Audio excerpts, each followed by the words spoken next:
Hi guys, George here from Zero Peer Productions, and on this Skyrim mod spotlight, I'm taking a look at better vampires and better vampire NPCs, both by Brehanin. The mods are available for Skyrim Special Edition on PC, both on the Nexus and on BethesdaNet, where they can also be found for Xbox One. Both mods can be found on the Nexus for the original 2011 release of Skyrim, along with a third mod in the series, Better Vampire Weapons, which has not been brought over to Special Edition yet. The goal of these two mods is to overhaul the vampires in Skyrim. The first mod improves your own experience as a vampire, adding extensive customization options to how you want to progress, and unlocking new ranks as you continue. You can open the customization options through a power that you'll find in your spell menu, a common method of adding customization options to mods in Special Edition to work around the lack of the mod configuration menu. If you activate this power while sneaking, it'll show your current vampire status and check your rank progress as well.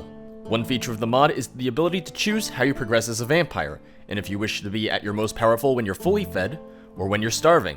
This allows you to progress your skills either through feeding, or through days spent as a vampire. You can check your vampiric state along with the description of your current rank under the active effects menu, which also has a timer to show when you will progress to the next stage. Feeding will have different benefits for you as a vampire, and can increase your attack strength, defense, and unlock new abilities.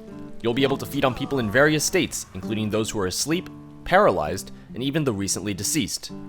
Ingesting blood will restore your health and stamina, and if you feed upon them too much, you can drain them of all their blood and kill them. This usually takes 2 feedings back to back. If the NPC is set to Essential, you won't be able to feed on them after the second time, in order to discourage cheating.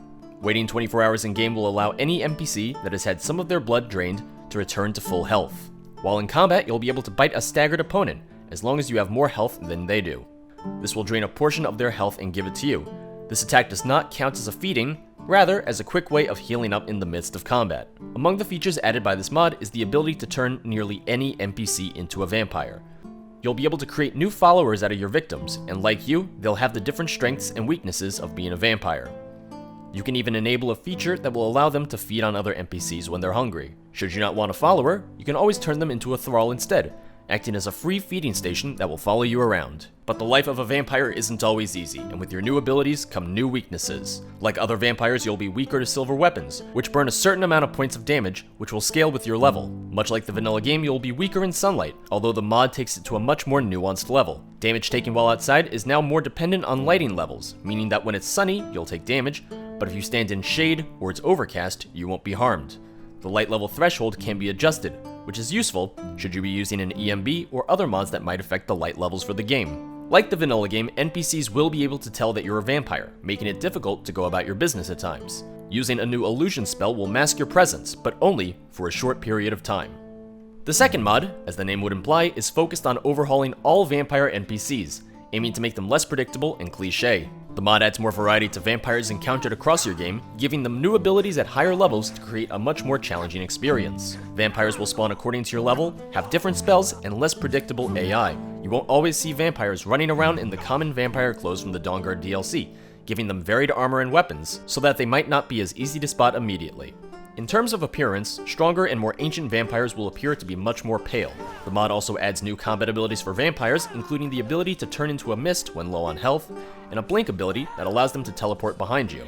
Vampires will have a new class of weapons which can infect you with the vampire illness. Upon death, vampires will drop blood gems, which can be smelted into blood glass ingots and used to create the new class of blood glass weapons. You'll need the glass smithing perk in order to craft these, but they're very strong and have their own added effects. When you first load up the mod, you'll be given a vampire's blood gem, which allows you to customize the mod slightly. Once you're sneaking, activate the gem in your inventory. This will also allow you to set NPC vampires to be allied to you should you wish. The effect is not permanent and still in testing, so you might want to hold onto the gem just in case you find yourself in a situation where you need it later on. These two mods are meant to work together, and using both can really improve your experience with vampires across the entire game.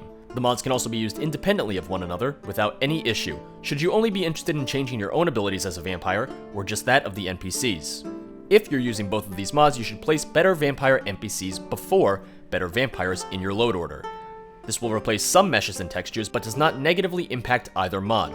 In addition, there are several other compatible mods that make changes to vampires in the game. A full list can be found on the mod pages. When Skyrim was first released, vampires as a whole were fairly underdeveloped, having not many notable skills or abilities. With the introduction of the Dawnguard DLC, Bethesda finally fleshed out vampires a lot more, not just in terms of NPCs, but they also gave players much more reason to want to play as a vampire. Still, there's always room for improvement, and mods like these really make playing as a vampire, or coming across them, a much more varied and enjoyable experience. Thanks for watching. I'll see you guys next time. Bye bye.